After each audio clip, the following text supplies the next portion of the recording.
नमस्कार। सामाजिक विकास र आध्यात्मिक ज्ञान हाम्रो अभियान समाजलाई सकारात्मक बाटोमा डोर्याउन र तपाईको आजको दिनलाई शुभ एवं माधुर्य बनाउन प्रातकालीन उषाको मधुराकसँगै सामुदायिक रेडियो सराङकोट 104.6 मेगाहर्जमा हामी उपस्थित भइसकेका छौं। पोखराको न्युरोड स्थित स्टुडियोबाट प्रत्यक्ष र www.sarangkotkhabar.com मार्फत संसारभर सुन्न सकिने बिहान 5:30 बजेको सराङकोट शुभ बिहानी खबरमा प्राविधिक मित्र सागरसँगै समाचार कक्षबाट म कमल पौडेल अथकको हार्दिक स्वागत छ। आज मिति 2080 साल साउन महिनाको 5 गते शुक्रबार, नेपाल सम्मत 1143, तदनुसार सन् 2023 जुलाई 21 तारिक आज चतुर्थी तिथि। अब सुनौ शुभ बिहानी खबरका प्रमुख शीर्षकहरू। तस्करीको 100 किलो सुनका मालिक साधारण ज्यामी भएको खुलासा, 20,000 पैसा लिएर कम्पनी खोलिदिएको दावी। सर्वसाधारणको 24.5 करोड ठगी गरेको आरोपमा झापाका सोम विश्वकर्मा पक्राउ। त्रिभुवन विश्वविद्यालयद्वारा स्नातक तहलाई पुनः 3 वर्षमा झार्ने तयारी। संसदीय पूर्वाधार विकास कार्यक्रम विरुद्धको रिट निवेदनमा साउन 16 गते अन्तरिम आदेशका लागि छलफल हुने। जनमत पार्टीका 5 नेता अनुशासनको कारबाहीमा।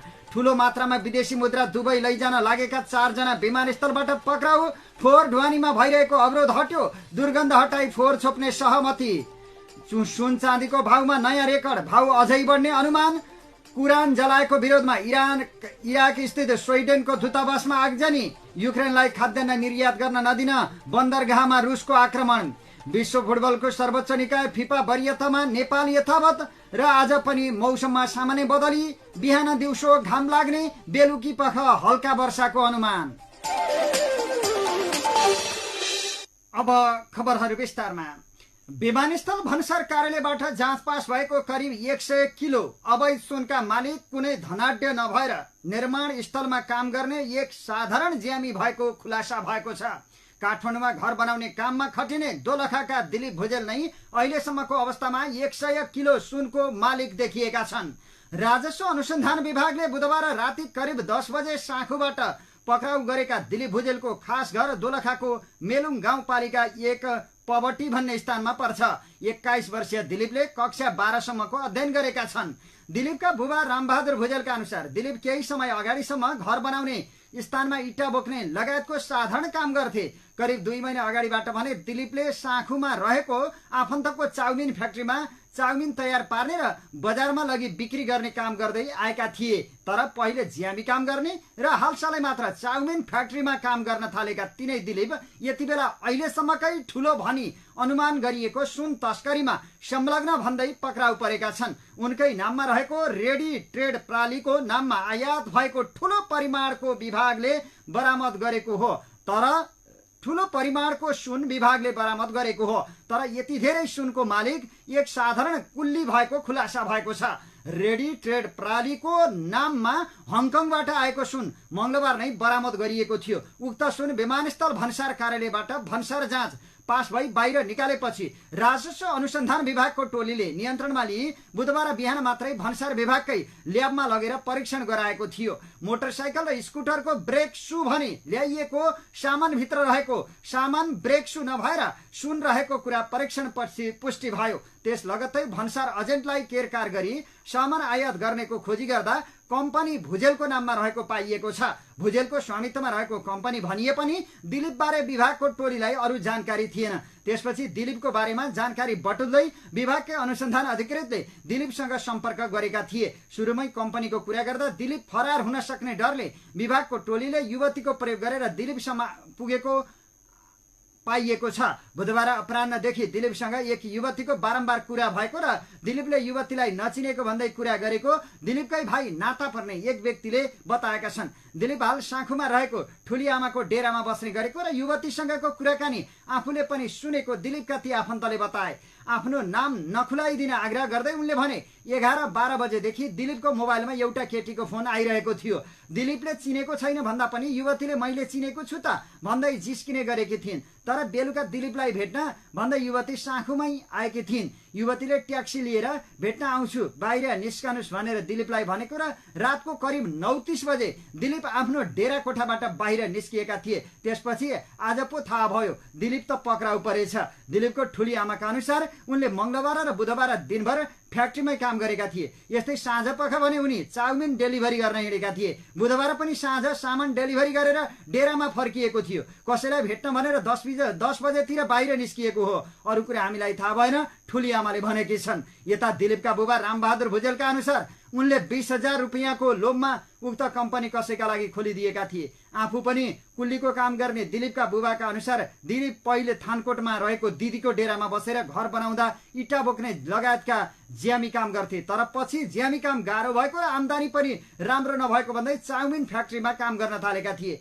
चाउमिन फ्याक्ट्रीमा काम गर्नुभन्दा पहिले आफ्नो मामा रामकुमार भुजेलको एउटा कम्पनी खोल्ने र त्यस बापत 20,000 रुपियाँ आउने भनेपछि दिलीपले त्यही 20,000 को लोभमा आफ्नो नाममा अरूकै योजना अनुसार रेडी ट्रेड नामक कम्पनी खोलिदिएका थिए। दिलीपका बुबाका अनुसार स्वयम्भूमा एक तिब्बतीय नागरिकको घरमा काम गर्ने रामकुमारले भने अनुसार नै दिलीपले कम्पनी खोलिदिए पनि कम्पनी र त्यसको कारोबार बारे भने उनी बेखबर थिए। मामाले कम्पनी कसलाई चलाउन दिएका थिए दिलीपलाई त्यो पनि थाहा छैन। यद्यपि कम्पनी खोलिसकेपछि बैंक खाता समेत खोलेर चेकमा हस्ताक्षर गर्ने लगायतका काम सकिएपछि दिलीपलाई 20,000 रुपियाँ दिइएको थियो। यथा दिलीपका बुबा रामका अनुसार उनका जेठान तथा दिलीपका मामा रामकुमार सुरुमा स्वयम्भूमा रहेको एक तिब्बतीयनको घरमा साधारण कामदारका रूपमा काम गर्थे। तिब्बतीयन नागरिकको नाम थाहा नभए पनि सुरुमा स्वयम्भूमा बस्ने ती तिब्बतीयन यति बेला सीता पाइलाको हाउजिङमा बस्छन्। दिलीपका मामा उनै तिब्बतीयनको घरमा काम गर्ने र उनीहरूलाई कतै लैजानु परेमा कहिलेकाहीँ गाडी चढाउने समेत काम गर्दथे। तर तिब्बतीयनसँग मिलेर उनले के गर्थे भन्ने दिलीपका बुबालाई थाहा छैन। यद्यपि दिलीपका मामा रामकुमारले भने अनुसार नै कम्पनी स्थापना गरिदिएको र त्यस बाबत 20,000 रुपियाँ पाएको दिलीपका बुबाले बताएका छन्। हङकङबाट अवैध रूपमा ल्याइएको सुन तस्करीमा पक्राउ गरिएका भारतीय नागरिकको ल्यापटपमा राजस्व अनुसन्धान विभागले छापा मारेको छ। हङकङबाट अवैध रूपमा ल्याइएको सुन तस्करीमा पक्राउ गरिएका भारतीय नागरिकको फ्ल्याटमा राजस्व अनुसन्धान विभागले छापा मारेको छ। भारतीय नागरिक थाप्तेन छिरिङ बस्ने पानी पोखरी स्थित कम्फर्ट हाउजिङमा खानतलासी गरिएको अनुसन्धानमा संलग्न एकजना अधिकृतले जानकारी दिएका छन्। पुरानो दिल्ली घर भएका 53 वर्षीय थाप्तेन छिरिङ पानी पोखरी स्थित सो हाउजिङमा बस्दै आएका थिए। छिरिङलाई विभागको टोलीले बुधबार राति नै पक्राउ गरेर अनुसन्धान गरिरहेको छ। सशस्त्र प्रहरीको सहयोगमा हाउजिङमा छापा मारेर त्यहाँ भेटिएको कागजात जफत गरिएको अनुसन्धानमा संलग्न अधिकृतहरूले जानकारी दिएका छन्। सुन तस्करी प्रकरणमा चिनिया नागरिक त्रिभुवन अन्तर्राष्ट्रिय विमानस्थलबाट पक्राउ परेका छन्। पक्राउ परेमा चिनिया नागरिक लिउ चुआन रहेको स्रोतले जानकारी दिएको छ। उनी नेपाल छाडेर जाने तयारीमा रहेका बेला त्रिभुवन अन्तर्राष्ट्रिय विमानस्थलबाट पक्राउ परेका हुन्। उनीसँगै तिब्बतका अशोक लामा पनि पक्राउ परेका छन्। यसअघि मोटरसाइकल र स्कुटरको ब्रेक सुभित्र लुकाएर ल्याइएको सुन बुधबार भन्सार जाँच पास गरेर बाहिरिसकेको अवस्थामा सिना मङ्गलबाट राजस्व अनुसन्धान विभागको टोलीले बरामद गरेको थियो। त्यो सुन तस्करी प्रकरणमा उनीहरूको संलग्नता रहेको राजस्व अनुसन्धान विभागको दाबी छ र त्यसलाई अनुसन्धान गरिँदैछ। नेपाली कंग्रेस केन्द्रीय कार्यसमिति बैठकमा पार्टीका प्रभावशाली नेता पूर्व गृहमन्त्री बालकृष्ण खाँडबारे मतभेद देखिएको छ। 3 दिनको बैठकमा 80 जनाले आफ्नो धारणा राख्दा नक्कली भुटानी शरणार्थी प्रकरणमा पूर्वपक्षमा रहेका खाँडको विपक्षमा उभिने केन्द्रीय सदस्यको संख्या न्यून रहेको छ। मंगलबारको बैठकमा एजेन्डा र प्रतिवेदन मात्र पेश भएको थियो भने बुधबार बोलेको 46 जना नेतामा कोही पनि खाँडको विपक्षमा उभिएका थिएनन्। बिहिबारको बैठकमा भने खाँडको प्रतिरक्षामाथि प्रतिरोध भएको छ।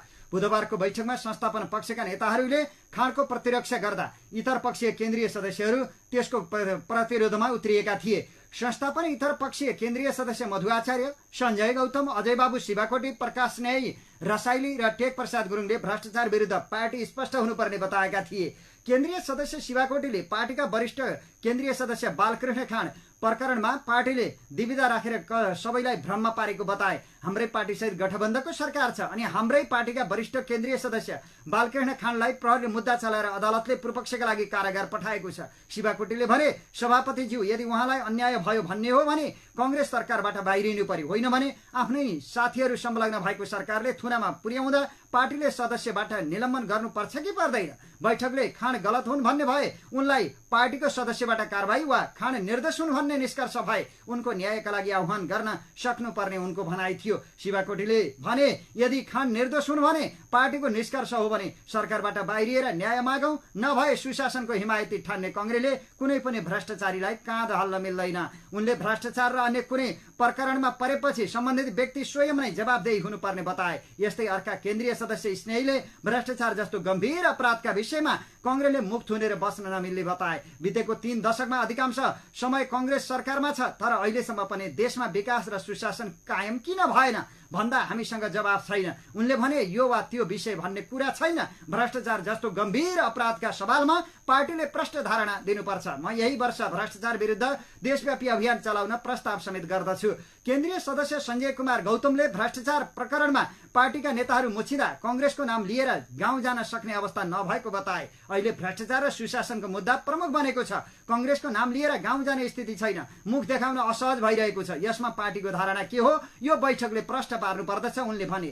अर्का केन्द्रीय सदस्य मधु आचार्यले पनि कांग्रेसलाई भ्रष्टाचार मुक्त बनाउन अभियान चलाउनु पर्ने बताए। भ्रष्टाचारीलाई संरक्षण होइन, सामान्य प्रोत्साहन समेत गर्न मिल्दैन। पार्टीको नेता कार्यकर्ता होइन, कोही पनि भ्रष्टाचारीको पक्षमा हामीले सद्भाव समेत राख्न मिल्दैन उनले भने। आचार्यले नीतिगत निर्णय नै गरेर कांग्रेसले भ्रष्टाचार जन्य कार्यमा दोषी प्रमाणित भएका नेताहरू स्वतः निलम्बनमा पर्ने व्यवस्था गर्न माग गरे। एउटा नीतिगत निर्णय नै गरौं कि अख्तियार दुरुपयोग गरेको वा भ्रष्टाचारको कुनै पनि घटनामा पार्टीको नेता वा सदस्य दोषी देखिएमा तत्काल निलम्बन भएको स्वतः मानिनेछ भनौं उनले भने। के यस्तै केन्द्रीय सदस्य टेक प्रसाद गुरुङले भ्रष्टाचारको मुद्दामा दलका नेताहरू फँसिरहेको भन्दै सत्यता बताउन आग्रह गरे। उनले यो विषयमा जवाब कसरी दिँदै हिँड्ने भन्दै नेतृत्वलाई प्रश्न गरे। सारा मिडियामा भ्रष्टाचारको कुरामा हाम्रा नेताहरूको नाम जोडेर आउँछ, सत्य के झुट समाचार के हो उनले भने। हामीले सुनेर हिँड्नुपर्छ, उत्तर दिन गाह्रो हुन्छ। तर बिहिबार पनि खाँडको पक्षमा उभिने केन्द्रीय सदस्यको कमी थिएन। संस्थापन पक्ष केन्द्रीय सदस्य केही खुलेर त कोही मौन बसेर खाँडको पक्षमा उभिएको देखियो। बुधबार केन्द्रीय सदस्य लक्ष्मी खतिवडा, राधा घले, नारायण बहादुर कार्की लगायत खाँडको खुलेर बचाउमा उत्रिए। केन्द्रीय सदस्य उदय शमशेर राणा, सरस्वती बजिमय, चन्द्रबहादुर केसी लगायतले खाँडको विरुद्धमा उभिने माथि कटाक्ष गरे। राणाले पार्टीमा आफ्नै साथीलाई समस्या पर्दा पनि खुचिङ भन्ने संस्कार देखिएको प्रति आपत्ति जनाए। खाँडलाई कारबाही गर्नुपर्ने माग गरिरहेका नेताहरूप्रति लक्षित गर्दै राणाले पार्टी एउटा परिवारको रूपमा रहेको भन्दै कसैलाई अप्ठ्यारो परे साथ सहयोग गर्नुपर्ने बताए। आफ्नै पार्टीको साथी समस्यामा पर्दाखेरि पार्टी भित्रकै साथीले खुचिङ भन्ने काम पनि गरिरहनु भएको छ, त्यो नगर्नुहोला, हामी एउटै परिवार पनि हो उनले भने। यस्तै केन्द्रीय सदस्य बजिमाईले सत्य तथ्य टुङ्गो नलागेसम्म कसैले पनि कोही व्यक्तिको चिरहरण गर्ने गरी सामाजिक सञ्जालमा अनेक थरी लेख्न नहुने बताइन्। अहिले सामाजिक सञ्जालबाट सत्य तथ्य नबुझी अडियो भिडियो शेयर गरेर व्यक्तिको चिरहरण गर्ने क्रम बढेको छ। यसरी त कांग्रेस कसरी बलियो हुन्छ उनले प्रश्न गरिन्। केन्द्रीय सदस्य चन्द्रबहादुर केसीले अदालतको फैसला नआए पनि कुनै पनि मुद्दामा पक्ष विपक्ष भएर सार्वजनिक बहस गर्न नमिल्ने बताए। आरोप लाग्नु भनेको अभियोग हो, अभियोग लाग्दैमा कोही पनि दोषी हुँदैन उनले भने। अदालतले फैसला नदिएसम्म कसैलाई पनि पार्टीले दोषीको व्यवहार गर्न मिल्दैन। खाँड पार्टी परिवारको सदस्य भएको र उनीमाथि आरोप लाग्दा बचाउ गर्नु पार्टीको दायित्व बन्ने उनीहरूको तर्क छ। केन्द्रीय कार्यसमिति बैठकमा शुक्रबार पनि केन्द्रीय सदस्यहरूले धारणा राख्ने क्रम चल्नेछ। आफ्नै पार्टीको साथी समस्यामा पर्दाखेरि पार्टी भित्रकै साथीले खुचिङ भन्ने काम पनि गरिरहनु भएको छ, त्यो नगर्नुहोला, हामी एउटै परिवार पनि हो उनले भनेका छन्। यता 3 दिनको बैठकको छलफल हेर्दा यसपटक सभापति भर्सेस महामन्त्री द्वय बनेको छ। विगतमा संस्थापन र इतर समूहका नाममा केन्द्रीय सदस्यको विभाजित मत हुने गरेको थियो। अहिले बैठकमा बचाउन र आलोचनाको विषय सभापति र महामन्त्री द्वय बनेको देखिन्छ। संस्थापन पक्षका नेताहरूले इतर पक्षको नेतृत्व मानिएका शेखर कोइरालाप्रति कुनै टिप्पणी गरेका छैनन्। केन्द्रीय समिति बैठक अघि गुटगत बैठक नराखेकोमा संस्थापन पक्ष नेताहरूले कोइरालालाई धन्यवाद दिएका छन्। यद्यपि कोइरालाले अहिले शेरबहादुर देउवालाई सघाइरहेका छन्। बुधबारको बैठकमा केन्द्रीय सदस्य रामहरि खतिवडाले पार्टीलाई एकताबद्ध बनाउन खोजेको भन्दै कोइरालालाई धन्यवाद दिएका थिए। म शेखर कोइरालालाई धन्यवाद दिन चाहन्छु। चुनावपछि उहाँले स्वयं राजनीति गरेर पार्टीलाई एक ढिक्का बनाएर अझै दह्रो बनाएर लैजान खोज्नु भएको छ उनले भने। गुटका कुरा होइन, पार्टी एक ढिक्का बनाउँछु भनेर गर्नुभएको पलप्रति म उहाँलाई बधाई बाहिर धन्यवाद दिन चाहन्छु। अन्य केन्द्रीय सदस्यले पनि कोइरालामाथि कुनै टिप्पणी गरेका छैनन्। संस्थापन पक्षका नेताहरूको निशाना महामन्त्री गगन थापामाथि बढी छ। यद्यपि अर्का महामन्त्री विश्वप्रकाश शर्मामाथि कटाक्ष गरेकै छन्। समग्रमा देउबा पक्षीय नेताहरू महामन्त्री द्वयप्रति आक्रामक सुनिएका छन्। संस्थापन इतरमा शेखर कोइराला निकट मानिने नेताहरूले पनि सभापति देउबाको आलोचना गरेको देखिएन। मन्त्री र भातृ संस्थामा देउबा र कोइराला बीच भएको मिलीभगत सानेपाको बैठकमा पनि देखियो। संस्थापन इतर पक्षबाट जितेका गण्डकी प्रदेश सभापति शुक्रराज शर्मा र लुम्बिनी प्रदेश सभापति अमरसिंह पुन पनि महामन्त्रीमाथि खनिएका थिए। संस्थापन इतर पक्षीय केन्द्रीय सदस्य रुक्मिणी कोइराला, प्रतिभा गौतम, कृष्णचन्द्र नेपाली पोखरेल, डाक्टर चन्द्रमोहन यादव, मुक्ता कुमारी यादवले पनि सभापतिको कार्यशैलीमाथि प्रश्न उठाएको पाइएन। चन्द्रमोहनले बरु कोइरालालाई वरिष्ठ नेताको पद दिन सभापति समक्ष माग गरेका थिए। तर संस्थापन इतर पक्षका सञ्जय गौतम, अजय बाबु शिवाकोटी, प्रकाश रसाइली स्नेही, मधु आचार्य भने सभापति देउबामाथि खनिएका थिए। हिजोसम्म धारणा राख्ने 80 जना केन्द्रीय सदस्यमा करिब 70 जना संस्थापन पक्षीय छन्। केन्द्रीय कार्य समितिमा 82% होल्ड भएका देउबाको बैठकमा बलियो प्रतिरक्षा भइरहेको छ। संस्थापन पक्षका केन्द्रीय सदस्यले तीनै तहमा पहिलो बनाएर पार्टीलाई सरकारमा पुर्याएको श्रेय सभापति देउबालाई दिएका छन्। यता शेखर कोइराला भने सभापति देउबाले आगामी कार्यकालमा पार्टी सभापति बनाइदिने लोभमा फँसेका छन्। तपाईं सुन्दै जरङकोट शुभ बिहानी खबरमा अब बाँकी खबरहरू। राजस्व अनुसन्धान विभागले त्रिभुवन अन्तर्राष्ट्रिय विमानस्थलबाट सुन तस्करी गरेको आरोपमा हिजो साँझ थप 2 जनालाई पक्राउ गरेको छ। यो सँगै सुन तस्करी आरोपमा अहिलेसम्म पक्राउ पर्नेको संख्या 10 पुगेको छ। विभाग स्रोतका अनुसार पछिल्लो चोटि पक्राउ पर्नेमा कृष्ण श्रेष्ठ र पुष्कर राज भट्ट रहेका छन्। पुष्कर ग्लोबल प्रणालीका सञ्चालक हुन्। उनलाई विभागले त्रिभुवन विमानस्थल भन्सार कार्यालयमा बोलाएको थियो। त्यसक्रममा उनको पनि संलग्नता देखिएको भन्दै पक्राउ गरिएको स्रोतले जानकारी दिएको छ।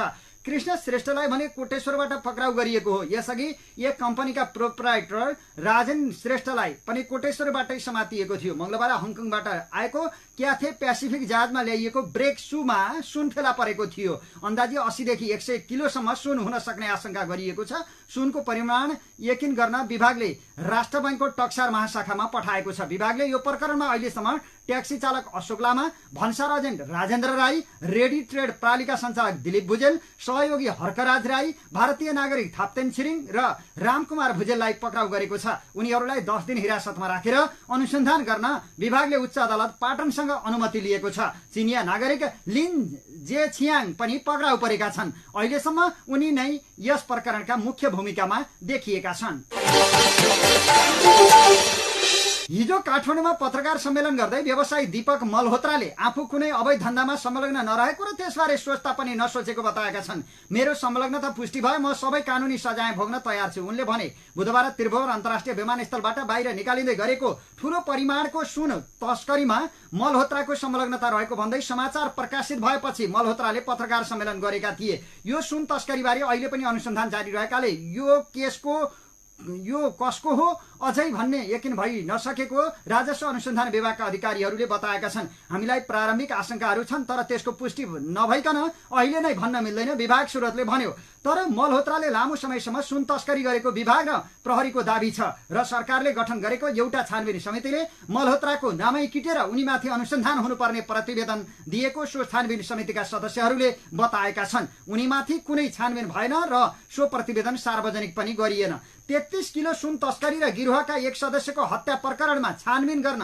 मन्त्री परिषद बैठकले 2074 चैत्र 20 गते गृह मन्त्रालयका सहसचिव ईश्वर पौडेलको संयोजकत्वमा 9 सदस्यीय समिति गठन गरेको थियो। सो समितिमा तत्कालीन एसएसपी बसन्त लामा र एसपी सुदीप पाठक, राष्ट्रिय अनुसन्धान विभागका हुतराज थापा र अन्य सरकारी र प्रहरी अधिकृत सहित 9 जना सदस्य रहेका थिए। छानबिन सकेर समितिका संयोजक पौडेलले 2075 साउन 16 गते 756 पृष्ठको प्रतिवेदन तत्कालीन प्रधानमन्त्री केपी शर्मा ओली निवास बालुवाटारमा बुझाएका थिए। ओलीले सो प्रतिवेदन बुझ्दा तत्कालीन गृहमन्त्री रामबहादुर थापा बादल, गृह सचिव प्रेम राई र आइजिपी शर्मेन्द्रनाथ खनाल पनि उपस्थित थिए। अनुसन्धानका क्रममा सो समितिले हुण्डी र सुन तस्करीमा संलग्न व्यवसायी विमल पोद्दारलाई हिरासतमा लिएको थियो। पोद्दार मल्होत्राको साझेदार रहेको र लामो समयदेखि उनीसँग मिलेर सुन लगायत विभिन्न कारोबार गरेको स्रोतको भनाइ छ। बयानका क्रममा पोद्दारले 33 किलो सुन प्रकरणमा मल्होत्राको संलग्नता स्वीकार गरेनन्, तर मल्होत्राले लामो समयदेखि सुन तस्करी गरेको भने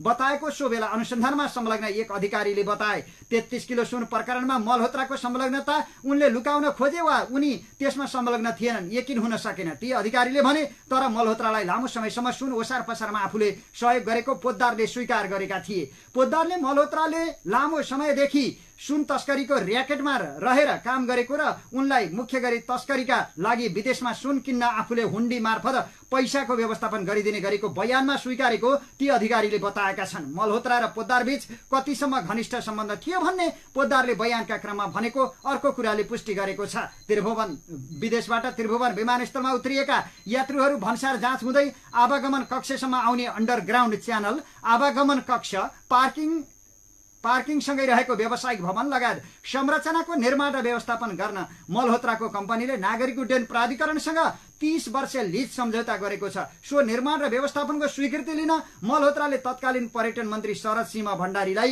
1 करोड घुस बराबरको जग्गा पास गरिदिएको पनि पोद्दारले बयानका क्रममा बताएका छन्। काठमाडौँ र महोत्तरीको जग्गा सट्टापट्टा गरी भण्डारीलाई मल्होत्राले 1 करोड घुस खुवाएको र त्यसपछि मात्र लिज सम्झौता भएको बयानमा उल्लेख गरेका छन्। अनुसन्धानमा संलग्न एक सदस्यले बताए। लामो समयदेखि सुनको कारोबारी रहेका मल्होत्राले पैसा र राजनीतिक प्रभावमा विमानस्थलका महत्त्वपूर्ण संरचनाहरूको समेत ठेक्का पाएपछि उनले सुन तस्करी झनै व्यवसाय व्यवस्थित रूपले अघि बढाएको हुन सक्ने भएकाले पनि उनीमाथि छानबिन गर्नुपर्ने निष्कर्षमा समिति पुगेको उनले बताए। समितिले नै पोद्दारको बयानपछि मल्होत्रालाई बोलाएर बयान लिई छानबिन गर्न खोजेको थियो। समितिका कतिपय सदस्यबीच त्यसबारे छलफल र सहमति पनि भएको थियो। तर मल्होत्राको राजनीतिक पहुँच यतिसम्म थियो, हाम्रो छानबिन समितिमाथि नै षड्यन्त्र हुन सक्ने अवस्था आयो, ती सदस्यले भने। त्यसपछि हामीले यो छानबिनलाई धेरै समय लम्ब्याउने भन्दा पनि उनी लगायत मानिसमाथि छानबिन हुनुपर्ने स्पष्ट राय लेखेर प्रतिवेदन बुझायौं। मल्होत्रा सहित धेरै मानिसमाथि छानबिन हुनुपर्ने प्रतिवेदनमा उल्लेख छ।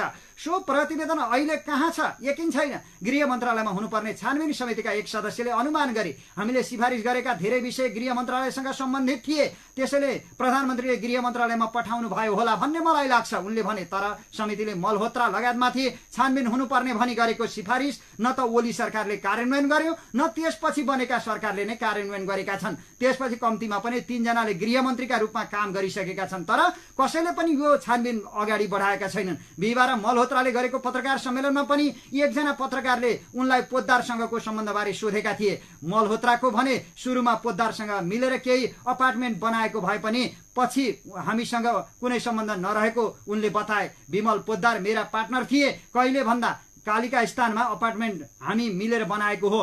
त्यो बनाउँदाखेरि हामी सँगै थियौं, त्यसपछि उसको र मेरो पार्टनरशिप त्यही छुटिसकेको अवस्था थियो। विमल पोद्दारले के काम गर्दछन् के गर्दैनन् भन्ने बारेमा मेरो सरकारको विषय पनि होइन, उनको आफ्नो व्यापार हो, म आफ्नो व्यापार गर्छु, उनले भने। अनुसन्धानपछि समितिले तत्कालीन गृहमन्त्री रामबहादुर थापालाई बुझाएको प्रतिवेदन सरकारले कार्यान्वयन गरेन, मल्होत्रा लगायतमाथि छानबिन पनि गरेन। सो समितिले पोद्दार लगायतमाथि मोरङ जिल्ला अदालतमा भने मुद्दा चलायो। पोद्दार सुरुमा 10 लाख रुपैयाँ धरौटीमा छुटे, पछि उनलाई अदालतले सफाई दियो। त्यो बेला तस्करी गरेर ल्याइएको भनिएको 33 किलो सुन फेला परेन, त्यसैले अदालतले सुन तस्करीमा कसैलाई सजाय सुनाएन। तस्करी गिरोहका एक सदस्यको हत्या भएको विषयमा भने अदालतले सजाय सुनायो। 33 किलो सुन गायब भएको र सनम साक्यको हत्या प्रकरणमा जिल्ला प्रहरी कार्यालय मोरङमा सरकारी वकिल कार्यालयले 2075 वैशाख 19 गते मुद्दा बुझाएको थियो। सरकारी वकिलले 63 जना विरुद्ध संगठित अपराध, अपहरण तथा शरीर बन्धक र कर्तव्य ज्यानमा मुद्दा दर्ता गरेको थियो। पोद्दारले अदालतमा बयान फेरेका थिए। उनले अनुसन्धान टोली र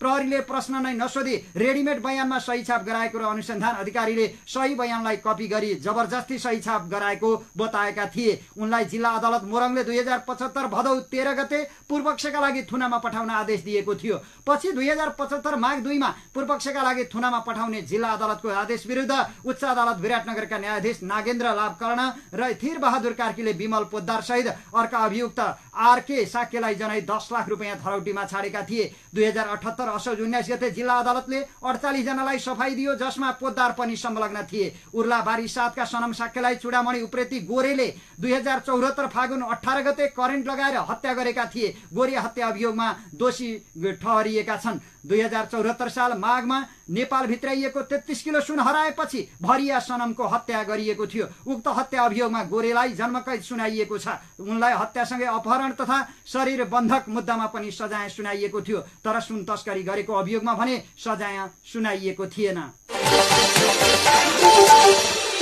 सर्वसाधारणको 24.5 करोड रुपियाँ ठगी गरेर फरार भएका आरोपित सोम विश्वकर्मा पक्राउ परेका छन्। झापाको गौरादहमा सुन चाँदी व्यवसाय सञ्चालन गरिरहेका उनी 1 महिना अघिदेखि फरार रहेका थिए। विश्वकर्मामाथि स्थानीय सर्वसाधारणले 24.5 करोड भन्दा बढी ठगी गरेको आरोप लागेको थियो। उनलाई प्रहरीले पूर्वी नाका काँकडभिट्टाबाट नियन्त्रणमा लिएको जिल्ला प्रहरी कार्यालय झापाका प्रहरी नायब उपरीक्षक खगेन्द्र रिजालले जानकारी दिएका छन्। पक्राउ परेका विश्वकर्मामाथि गौरादहका 466 जनाको रु 24 करोड 65,355 रुपियाँ हिनामिना गरेर फरार भएको आरोप लागेको छ। उनी विरुद्ध इलाका प्रहरी कार्यालय दमकमा पीडितले ठगी मुद्दा दर्ता गरेका छन्। उनले फरार हुनु अघि गौरादह नगरपालिका 1 का वडाध्यक्ष नगेन्द्र भण्डारीको मेसेन्जरमा आर्थिक समस्यामा परेका कारण आफू फरार भएको र खोज तलास नगर्नुहोला भन्ने सन्देश पठाएर बेपत्ता बनेका थिए। त्रिभुवन विश्वविद्यालयले हाल 4 वर्षे बनाएको स्नातक तहको पढाइलाई फेरि 3 वर्षे बनाउने तयारी गरेको छ। 4 वर्षे बनाउँदा निरन्तर विद्यार्थी संख्या घट्न थालेपछि विश्वविद्यालयमा यस विषयमा छलफल सुरु भएको हो। त्रिविले सबैभन्दा पहिला 2071-72 सालदेखि व्यवस्थापन संकायबाट स्नातक तहलाई 4 वर्षे बनाउन सुरु गरेको थियो। मानविकी तथा सामाजिक शास्त्र संकायमा 4 वर्षे प्रावधान लागू भएको एक वर्ष एक चक्र पनि पूरा भएको छैन। 4 वर्षे पढाइका लागि प्रथम ब्याचमा भर्ना भएका यस संकायका विद्यार्थीले अहिले तेस्रो वर्षको परीक्षा दिइरहेका छन्। विश्वविद्यालयको गत असार 14 गते बसेको प्राज्ञिक समितिको बैठकमा स्नातक तहलाई 3 वर्षमै झार्नुपर्ने सुझाव विभिन्न संकायका डिनले दिएका छन्। परीक्षा नियन्त्रण कार्यालयले समेत स्नातक तहलाई 4 वर्षबाट झारेर 3 वर्ष नै बनाउनु पर्ने राय व्यक्त गरेको छ। पछिल्लो समय त्रिवीमा विद्यार्थीलाई एउटै तह उत्तीर्ण गर्न 4 वर्ष समय खर्च गर्ने बाध्यता छ। त्यसमाथि परीक्षा सञ्चालन तथा नतिजा सार्वजनिकको काम नियमित नहुँदा स्नातक तह उत्तीर्ण हुन न्यूनतम सरासर जाने विद्यार्थीलाई 5 वर्ष कुर्नुपर्ने बाध्यता छ भने अल्झिएर जाने विद्यार्थीलाई 10-12 वर्षसम्म लाग्ने गरेको छ। अहिले पनि त्रिवीमा स्नातकका कुनै विषयमा पढाइ सुरु भएको 1.5 वर्षसम्म विद्यार्थीले परीक्षा दिन नपाएका घटना छन्। त्रिवीको व्यवस्थापन संकायका डिन प्राध्यापक डाक्टर डिल्लीराज शर्माले स्नातकलाई 4 वर्षे बनाउँदा विद्यार्थी अड्याउन मुस्किल परेको बताए। प्राज्ञिक परिषदको बैठकमा सहभागी धेरैले 4 वर्षे स्नातकको विषयमा पुनर्विचार गर्नुपर्छ भन्ने विषयमा राय दिनुभयो। शर्माले भने 4 वर्षे कोर्सलाई 3 वर्ष पढेर 1 वर्ष रोजगारीसँग जोड्ने गरी इन्टर्नसिपमा पठाउने कि पाठ्यक्रम नै परिमार्जन गर्ने भन्ने विषयमा छलफल भएको छ। यस्तो बाध्यताबाट मुक्ति पाउन विद्यार्थी विदेशी तथा स्वदेशमै भर्ना भए पनि बीचैमा पढाइ छाडेर रोजगारी तथा अन्य व्यवसायमा लाग्ने प्रवृत्ति बढेको छ। त्रिवी परीक्षा नियन्त्रण कार्यालयका अनुसार स्नातक तह अन्तर्गत मानविकी तथा सामाजिक शास्त्र संकायमा 2078 सालमा पहिलो वर्षको परीक्षा दिन 13,000 जनाले फारम भरेकोमा तेस्रो वर्षको परीक्षा दिँदा 2080 सालमा आइपुग्दा 9,000 जना मात्रै बाँकी रहेका छन्। अहिले अधिकांश 12 कक्षा पास गरेका विद्यार्थीहरू देशमा बस्दैनन्, सबै विदेश हानिने गरेका छन्। ब्याचलर तहको पढाइमा विद्यार्थीको संख्या दिन प्रतिदिन घटिरहेको छ। तपाईं बाँकी खबरहरू। एउटा कर्मचारीको 2.5 वर्ष पनि नपुग्दै 2 तहको बढुवा सम्भव हुन्छ? सुन्दै असम्भव लाग्ने यस्तो बढुवा काठमाडौँ महानगरपालिकाका कर्मचारीले जोडबोड लगाउँदा सम्भव बनेको छ। करिब 2 वर्ष अघि काठमाडौँ महानगरपालिकाले काठमाडौँ महानगरपालिका कर्मचारी समायोजन ऐन जारी गर्दै फागुन 2077 सम्बन्धित पदमा 5 वर्ष काम गरेका र तोकिएको शैक्षिक योग्यता समेत नहेरी सबै कर्मचारीको 1 तह बढुवा गरेको थियो। त्यति बेला सम्बन्धित तहमा 5 वर्षको ज्येष्ठताका आधारमा बढुवा लिएका 160 भन्दा बढी कर्मचारीहरूले फेरि पुरानो पदको कार्य अवधि गणना गरेर थप बढुवा पाएका छन्। स्थानीय तहका कर्मचारीको सेवा सुविधा प्रदेश कानूनले तोके बमोजिम हुने व्यवस्था हुँदाहुँदै काठमाडौँका कर्मचारीको जोडबलमै संघ सरकारको सिको गर्दै 2077 सालमा कर्मचारी समायोजन ऐन ल्याइएको थियो। सो ऐन मार्फत महानगरका अधिकांश कर्मचारीले संघ सरकारले जसरी नै 1 तह बढुवा मिलानको मौका पाएका थिए। महानगरले समायोजन ऐनमा समायोजन हुने कर्मचारीको ज्येष्ठता तहभित्रको सेवा अवधि समायोजन हुनुभन्दा पहिलो तहमा काम गरेको अवधिलाई समायोजन भई कायम हुने पदका लागि गणना गर्ने व्यवस्था गर्यो। कर्मचारीहरूको बठ्याइले समायोजन भएर पद बढुवा हुँदा पनि बढेको पदको सेवा अवधिको गणनामा समायोजन हुनुभन्दा पहिलेकै सेवा अवधि समेत जोडिने अवस्था बन्यो। प्रदेश कानून नबन्दै आएको यस्तो ऐनमाथि प्रदेश र संघ सरकारले कुनै कानूनी चुनौती दिएनन्। अदालतमा पनि यस्तो कानून विरुद्ध मुद्दा परेन। यसै कारण महानगरपालिकाभित्र सम्बन्धित तहमा 5 वर्ष काम गरेका 1600 भन्दा धेरै कर्मचारीले शैक्षिक प्रमाणपत्र समेत पेश नगरी स्वतः बढुवा पाए र बढुवा भएको पदमा काम गरिरहे। तर अधिकांश स्थानीय तहले काठमाडौँ महानगरलाई पछ्याएनन्। धेरैले त कर्मचारी समायोजन र तह वृद्धिका लागि प्रदेश कानून कोरिरहे, किनकि स्थानीय तहमा एउटै पदमा लामो समय काम गरिरहेकाहरूलाई बढुवा गर्न प्रदेश सरकारहरूले कानून ल्याउनु पर्ने थियो। गत वर्ष बागमती प्रदेशले स्थानीय तहको सेवाको गठन सञ्चालन सम्बन्धमा व्यवस्था गर्न बनेको ऐन 2079 जारी गर्यो। यसमा समग्र प्रदेशका स्थानीय तहका कर्मचारीहरूको तह वृद्धिलाई ध्यानमा राखेर व्यवस्थाहरू गरिएको थियो। यो प्रदेश ऐनले स्थानीय तहका कर्मचारीहरूलाई विभिन्न आधारमा एक तह वृद्धि गर्न सक्ने व्यवस्था गरेको छ। विगतमा स्थानीय तह वा निजामती दुवैमा काम गरेकाले तह वृद्धि पाउने गरी ऐन जारी भएपछि धेरै स्थानीय तहका कर्मचारीले पहिलोपटक तह वृद्धिको सुविधा लिएका छन्। कति स्थानीय तहमा भने यो प्रक्रिया अझै टुङ्गिएको छैन। बागमती प्रदेशको यो ऐनमा तह वृद्धिका लागि तोकिएको न्यूनतम शैक्षिक योग्यता पूरा गर्नुपर्ने, कार्यरत पदमा 5 वर्ष काम गरेको र कार्य सम्पादन मूल्याङ्कनमा 95 अङ्क ल्याएको हुनुपर्ने व्यवस्था छ। समायोजन भइसकेका कर्मचारीहरूको तह वृद्धि गर्नुपर्दा तल्लो तहमा काम गरेको अवधि पनि गणना हुने व्यवस्था ऐनमा छ। यसैमा टेकेर काठमाडौँ महानगरपालिकाका कर्मचारीले पनि तह वृद्धिका लागि आफूहरूको योग्यता पुगेको दाबीसहित बढुवाको लागि निवेदन दिए। तर 2.5 वर्षमै तह वृद्धि दिन प्रमुख प्रशासकीय अधिकृत वसन्त अधिकारी तयार भएनन्। महानगरपालिका स्रोतका अनुसार उनले 2 वर्षमा 2 तहको वृद्धि गर्न नसकिने जवाफ दिएका थिए। महानगरले आफ्नै ऐन मार्फत तहभित्रको 5 वर्षे ज्येष्ठताको आधारमा तह वृद्धि गरिसकेको अवस्थामा फेरि त्यही पदको 5 वर्षे ज्येष्ठतालाई आधार बनाएर अर्को तह वृद्धि गर्न नहुने उनको तर्क थियो। त्यसपछि कर्मचारीहरू अदालतमा रिट लिएर पुगे। प्रदेश कानून बमोजिम आफूहरूलाई तह वृद्धि गराउनु पर्ने उनीहरूको माग थियो। 10 महिनासम्म तह वृद्धिका लागि कर्मचारीहरूले दबाब दिइरहे। गत महिनामा उच्च अदालत पाटनले यसबारे काठमाडौँ महानगरपालिकालाई तत्काल प्रदेश कानून अनुसार महानगरका कर्मचारीहरूको तह वृद्धि गर्न आदेश दिएको हो। तर अदालतको आदेशपछि पनि 2.5 वर्षमै बढुवा दिने विषयमा प्रमुख प्रशासकीय अधिकारी तयार भएनन्। कर्मचारीहरूले पटक पटक घेराबन्दी गर्दै अदालतमा मानहानि मुद्दा हाल्ने चेतावनी दिएपछि प्रमुख प्रशासकीय अधिकृत समेत गलेका छन्। आम चुनाव 2079 को परिणाम पार्टीको दाबी बमोजिम नआएपछि नेकपा एमालेका नेताहरू संगठन सुदृढीकरण अभियानमा खटिएका छन्। चुनाव लगत्तै 2 महिने मिशन ग्रासरुट चलाएको एमाले असार महिनाबाटै अर्को 1 वर्षे अभियान चलाएको छ। आम चुनाव अगाडि एमालेले आफ्नो संगठनात्मक शक्ति र अध्यक्ष केपी शर्मा ओलीको लोकप्रियताको बहुमत ल्याउने दाबी गरेको थियो। तर स्थानीय चुनावको परिणाम जस्तै आम चुनावमा समेत एमालेले दोस्रो शक्तिमय चित्त बुझाउनु पर्यो। 2074 को चुनावमा प्रतिनिधि सभातर्फ 121 सिट जितेर पहिलो शक्ति बनेको एमाले यस पटक 42 सिट गुमाएर 79 सिट मात्रै जित्यो। अघिल्लो चुनावभन्दा समानुपातिक तर्फ 3 लाख बढी मत गुमायो। 2074 मा समानुपातिक मत 31,73,494 ल्याएको एमाले यस पटक 28,45,641 मात्रै ल्यायो। एमाले नेताहरूले चाहिँ समानुपातिक मत र सिट संख्या घटे पनि नेपाली कांग्रेसले जित्न नसक्नुलाई उपलब्धि मानिरहेका छन्। तर चुनाव लगत्तै मिशन ग्रासरुट अनि त्यही अभियानको निष्कर्षलाई आधार मानेर अर्को 1 वर्षीय अभियान सञ्चालन गर्नुले एमाले नेताहरू चुनावी नतिजाबाट खुसी नरहेकै पुष्टि गरेको छ।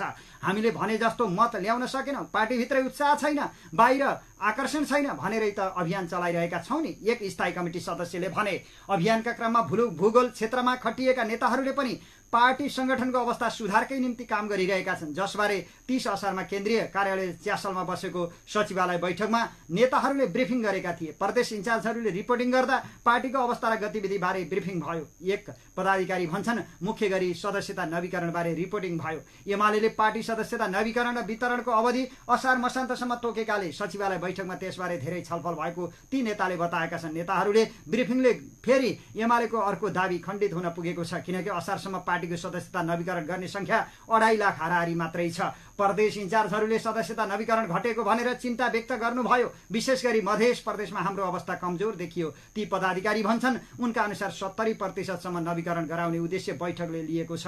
जबकि 1.5 वर्ष अगाडि एमालेले आफूसँग 8 लाख हाराहारी पार्टी सदस्य रहेको सार्वजनिक जानकारी दिएको थियो। यही तथ्याङ्कलाई आधार मान्दै एमालेले हरेक सदस्यसँग 100 उठाउँदा 8 करोड संकलन हुने हिसाब 10औं महाधिवेशन 2078 मङ्सिर अगाडि सार्वजनिक गरेको थियो। थियो। यो महाधिवेशनको 2 महिना अगाडि पार्टी सदस्यताबारे तत्कालीन महासचिव ईश्वर पोखरेलले अर्कै तथ्य प्रस्तुत गरेका थिए। पोखरेलले पार्टी सदस्य 6 लाख रहेको लिखित प्रतिवेदन तयार पारेका थिए। 15 देखि 19 असोज 2078 मा सम्पन्न प्रथम विधान अधिवेशनका लागि तयार प्रतिवेदनमा पोखरेलले लेखेका थिए। 2077 पुस 5 पछिको अवस्थामा पार्टीमा युवाहरूको आकर्षण बढेको छ। यस बीचका अनेक किसिमका राजनीतिक र संगठनात्मक उतार चढाव र प्रतिकूलताका बीचमा नयाँ सदस्यता प्रदान र नवीकरण गर्ने काम अगाडि बढाइएको छ। पोखरेलले भनेको 5 पुस ओलीले प्रधानमन्त्रीको हैसियतमा प्रतिनिधि सभा विघटनको असंवैधानिक निर्णय गरेको मिति थियो। ओलीको त्यही निर्णयले तत्कालीन नेपाल कम्युनिस्ट पार्टी नेकपा विभाजन भएर एमाले बिउतिने जग बनेको थियो। अर्थात् नेकपाको एकता प्रक्रिया भङ्ग भएको र एमाले समेत फुटिरहेको त्यो बेला पार्टी सदस्यता 8 लाख रहेको र युवाको आकर्षण रहेको भन्ने दाबी सही थिएन। युवाको आकर्षण एमालेमा नरहेको तथ्य त उसैले जारी गरेको अपानी 7 र गत मङ्सिरको आमचुनावबाटै पुष्टि हुन्छ। गत 23 जेठमा जारी अपानीमा एमालेले लेखेको छ, पार्टी संरचनामा पाका र युवा उमेर समूहका नेता कार्यकर्ताको संख्यामा असन्तुलन देखिँदैछ। त्यसैले पार्टीमा युवा आकर्षण र सहभागिता विस्तार गर्न नयाँ अभियान आवश्यक छ। गत चुनावको नतिजाले पनि पोखरेलले गरेको दाबी जस्तो प्रतिनिधि सभा विघटन गर्ने निर्णयबाट एमालेमा युवा आकर्षण बढेको पुष्टि भएन, बरु नयाँ दल र तिनका नेताहरूमा आकर्षण रहेको प्रमाणित भइसकेको छ। पार्टी गठनको 5 महिनाभित्र चुनावमा भाग लिएको राष्ट्रिय स्वतन्त्र पार्टीले प्रतिनिधि सभामा 21 सीट जित्नु पुराना शक्तिप्रति युवा आकर्षण नरहेकै प्रमाण हो। अझ पश्चिम मधेसमा नागरिक उन्मुक्ति र पूर्वी मधेसमा जनमत पार्टीले अप्रत्याशित मत पाउनुले एमालेसँग अरू पुराना दलहरूको समेत दाबी खण्डित हुन पुगेको छ। एमाले नेताहरू पार्टी सदस्य संख्या घट्नुको पछाडि मुख्य गरी 4 कारण रहेको बताउँछन्। हाम्रो पार्टीमा आकर्षण छैन, सदस्य धेरै घट्यो भन्ने कुरा सही होइन। पोलिट ब्युरो सदस्य विशाल भट्टराई भन्छन्, नवीकरण कम देखिनुमा प्राविधिक कारण धेरै छन्। भट्टराईका अनुसार माओवादीसँग पार्टी एकता हुँदा प्रश्न मापदण्ड बिना सदस्यता बाँडिएकाले अहिले एमालेको संख्या कम देखिएको हो।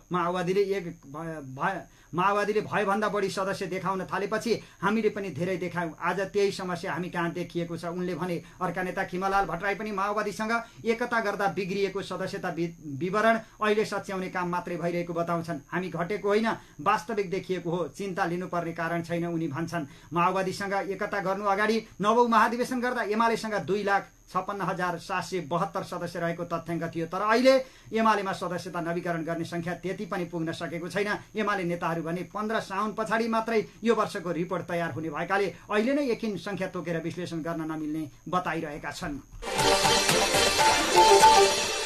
जनमत पार्टीको अनुशासन समितिले पार्टीको नीति निर्देशन तथा विधान विपरीत काम गरेको भन्दै पार्टीका 5 नेतालाई कारबाही गरेको छ। कारबाही पर्नेमा पूर्व सांसद बाराका शिवचन्द्र कुशवाहा, सप्तरीका गुलाम मण्डल, रूपन्देहीका शंकर खड्का, भूपेन्द्र यादव तथा कपिल वस्तुका भगवान दास यादव रहेको पार्टीका केन्द्रीय प्रवक्ता शरद सिंहले जानकारी दिएका छन्। उनका अनुसार कुशवाहालाई पार्टीको साधारण सदस्य समेत नरहने गरी कारबाही गरिएको छ भने मण्डल, भगवान दास यादव र खड्कालाई जनमत पार्टीको सदस्यबाट 1 वर्षका लागि निलम्बन गरिएको छ। यसैगरी भूपेन्द्र यादवलाई पार्टीको सचिवालयबाट 3 महिनाका लागि निलम्बन गरिएको जनाइएको छ।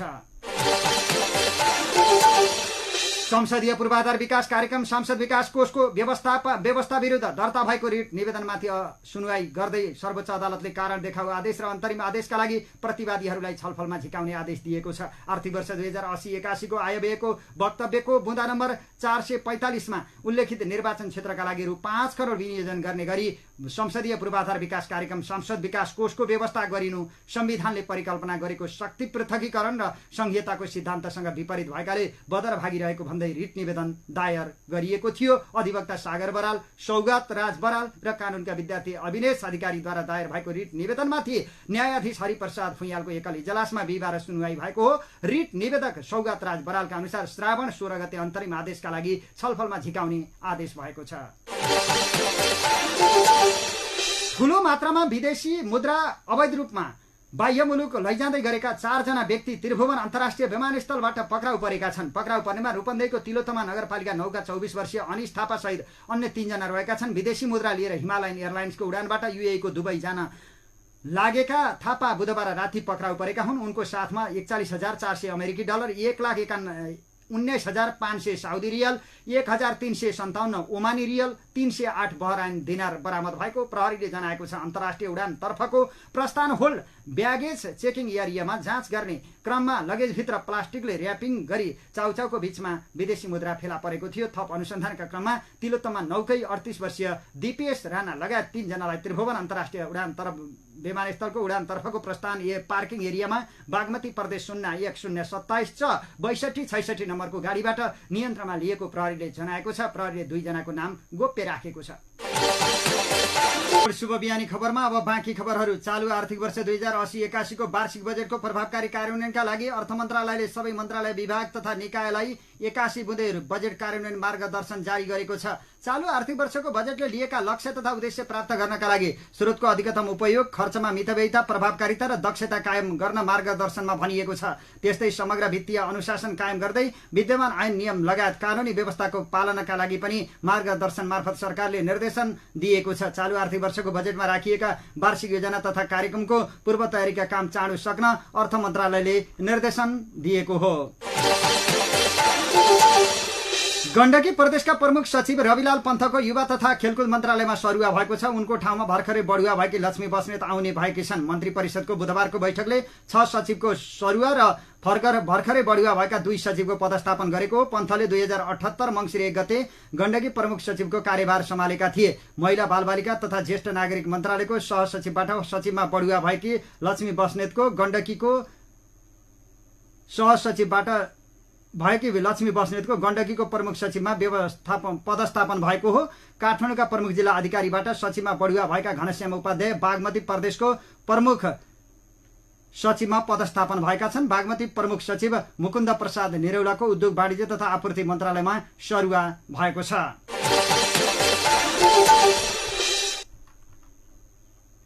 हिमाली जिल्ला मनाङका पशुमा लम्पी स्किनको संक्रमण फैलिँदै गएको छ। जिल्लामा पहिलो पटक असार 24 गते पशुमा संक्रमण देखिएको थियो। जिल्लाका पशुमा हालसम्म लम्पी स्किनबाट 236 गाई गोरु र याक संक्रमित भएको भेटेरिनरी अस्पताल तथा पशु विज्ञान केन्द्रका प्रमुख नारायण कुसुमले जानकारी दिएका छन्। काठमाडौँ उपत्यकाको फोहोर ढुवानीमा भइरहेको अवरोध हटेको छ। शहरी विकास मन्त्रालयसँग नुवाकोटको ककनी गाउँपालिकाका जनप्रतिनिधि र स्थानीय बासिन्दाको छलफलमा मौखिक सहमति भएसँगै आन्दोलन रोकिएको हो। सुन चाँदी अहिलेसम्मकै महँगो भएको छ। सुनको भाव हिजो तोलामा 500 रुपियाँले बढेर 1,13,600 रुपियाँ पुगेको नेपाल सुन चाँदी व्यवसायी महासंघले जनाएको छ। गएको जेठ 19 गते सुनको भाव अहिलेसम्मकै उच्च 1,13,300 रुपियाँ पुगेको थियो। हिजो तोलामा 1,13,100 रुपियाँ थियो। अन्तर्राष्ट्रिय बजारमा नै भाव बढिरहेकाले नेपालमा पनि सुनको भाव बढेको महासंघका पूर्व अध्यक्ष तेजरत्न साक्यले बताएका छन्। तराङकोट खबरमा अब विदेशका खबर। इराकको राजधानी बगदादमा रहेको स्विडेनको दूतावासमा हमलाको घटना बाहिर आएको छ। बिहिबार 100औं प्रदर्शनकारीले स्विडेनको दूतावासमा आगजनी गरेका छन्। घटनासँग परिचित एक प्रत्यक्षदर्शीले बताए अनुसार 100औं प्रदर्शनकारीहरूले बगदादमा स्विडेनको दूतावासमा अचानक आक्रमण गरे र त्यसको केही समयपछि आगजनी पनि गरेका थिए। तर दूतावासमा कुनै पनि कर्मचारीलाई क्षति नभएको स्रोतले जनाएको छ। बगदादमा स्विडेनको दूतावासका अधिकारीहरूले घटनाको प्रतिक्रिया दिएका छैनन्। स्विडेनमा इस्लाम धर्मको पवित्र ग्रन्थ कुरान जलाइएपछि आक्रोशित भिडले दूतावासमा आगजनी गरेको बताइएको छ। दोस्रो दिनमा पनि रुसले युक्रेनी सहर ओडेसामा खाद्यान्नमा गोदाम र निर्यात प्रबन्धमा मिसाइल र ड्रोन आक्रमण गरेको छ। सो आक्रमणमा परि एक बालकसहित 10 जना घाइते भएका छन्। यो सहर ब्लक सीको तटमा अवस्थित छ र साथै यहाँ युक्रेनको सबैभन्दा ठूलो बन्दरगाह समेत रहेको छ। यसैबीच रुसी राष्ट्रपति भ्लादिमिर पुटिनले बुधबार पश्चिमी राष्ट्रहरूले आफ्नो उद्देश्यका लागि ब्ल्याक सी अनाज सम्झौतालाई उल्ट्याएको आरोप लगाएका छन्। फिफा वरियतामा नेपाली राष्ट्रिय पुरुष फुटबल टोली यथावत रहेको छ। विश्व फुटबलको सर्वोच्च निकाय international federation of association football फिफाले बिहिबार सार्वजनिक गरेको नयाँ विश्व वरियतामा नेपाल 175औं स्थानमा रहेको हो। तराङकोट खबरमा अब मौसम। अबको केही दिन ठूलो पानी पर्ने सम्भावना नरहेको मौसमविदले बताएका छन्। मौसमविद वरुण पौडेलका अनुसार मनसुन सामान्य अवस्थामा रहेकाले तत्काल ठूलो पानी पर्ने सम्भावना छैन। बिहान र दिउँसो आज पनि घाम लाग्ने तथा बेलुकी पख हल्का वर्षा हुने उनले जानकारी दिएका छन्। तराङकोट शुभ बिहानी खबरको अन्त्यमा प्रमुख खबरका शीर्षकहरू फेरि एकपटक। तस्करीको 100 किलो सुनका मालिक साधारण ज्यामी भएको खुलासा। 20,000 पैसा लिएर कम्पनी खोलिदिएको दाबी। सर्वसाधारणको 24.5 करोड ठगीको आरोपमा झापाका सोम विश्वकर्मा पक्राउ। त्रिभुवन विश्वविद्यालयद्वारा स्नातक तहलाई पुनः 3 वर्षमा झार्ने तयारी। काठमाडौँका कर्मचारीको 2 वर्षमा 2 तह बढुवा। प्रमुख प्रशासकलाई बिदा बसालेर कर्मचारीले लिए वरिष्ठ पद। कांग्रेस केन्द्रीय कार्य समिति बैठकमा पूर्व गृहमन्त्री बालकृष्ण खाँडबारे प्रतिरक्ष र प्रतिवाद। कांग्रेस बैठकमा फेरिएको दृश्य। तत्कालीन समयमा माओवादीसँग पार्टी एकता हुँदा प्रष्ट मापदण्ड बिना सदस्यता बाँडिएकाले एमालेको सदस्य संख्यामा क्षति। संसदीय पूर्वाधार विकास कार्यक्रम विरुद्धको रिट निवेदनमा साउन 16 गते अन्तरिम आदेशका लागि छलफल हुने। जनमत पार्टीका 5 नेता अनुशासनको कारबाहीमा। ठूलो मात्रामा विदेशी मुद्रा दुबई लैजान लागेका 4 जना त्रिभुवन विमानस्थलबाट पक्राउ। फोहोर ढुवानीमा भइरहेको अवरोध हट्यो। दुर्गन्ध हटाई फोहोर छोप्ने सहमति। सुन चाँदीको भाउमा नयाँ रेकर्ड। भाउ अझै बढ्ने अनुमान। कुरान जलाएको विरोधमा इराक स्थित स्विडेनको दूतावासमा आगजनी। युक्रेनलाई खाद्यान्न निर्यात गर्न नदिन बन्दरगाहमा रुसको आक्रमण। विश्व फुटबलको सर्वोच्च निकाय फिफा वरियतामा नेपाल यथावत र आज पनि मौसममा सामान्य बदली। बिहान दिउँसो घाम, बेलुकी पख हल्का वर्षाको अनुमान। हवस् त अहिलेलाई सराङकोट शुभ बिहानी खबरहरूको क्रम यही सकिएको छ। अबको केही बेरमा नेपाली बहस लिएर उपस्थित हुने नै छौं। तबसम्मको लागि प्राविधिक मित्र सागरसँगै समाचार कक्षबाट म कमल पौडेल अथक बिदा चाहन्छु। नमस्कार, शुभ दिन।